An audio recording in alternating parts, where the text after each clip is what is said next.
The year is 1305. I stand here in a mock trial with a crown placed upon my head to suggest I was a king of the outlaws by my aggressors. My journey has been long to get here.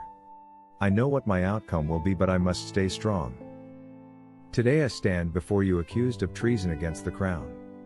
But I say to you, it is not I who have betrayed Scotland, but those who would dare to suppress the spirit of freedom that courses through the veins of every man, woman, and child in this land.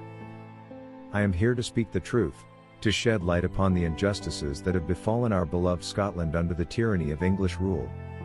It is our right, our duty, to resist such oppression with every fiber of our being. I am accused of treason, but what is treason if not the refusal to bow down before those who seek to strip us of our identity, our culture, and our very existence? I have not raised a sword against my country, I have raised it in defense of her honor and her people. It is not I who have shed innocent blood upon these lands, but those who claim divine right to rule over us. The blood of our fathers, our sons, our brothers stains their hands, and they have the audacity to call me a traitor?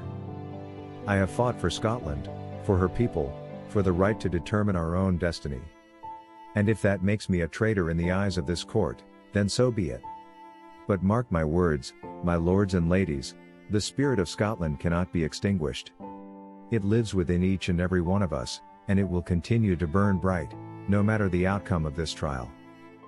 I ask you to consider not just the charges against me, but the very heart of what it means to be Scottish. Our history, our struggles, and our indomitable spirit. I implore you to remember that we are a nation of warriors, of poets, of rebels. We will not be silenced, we will not be broken.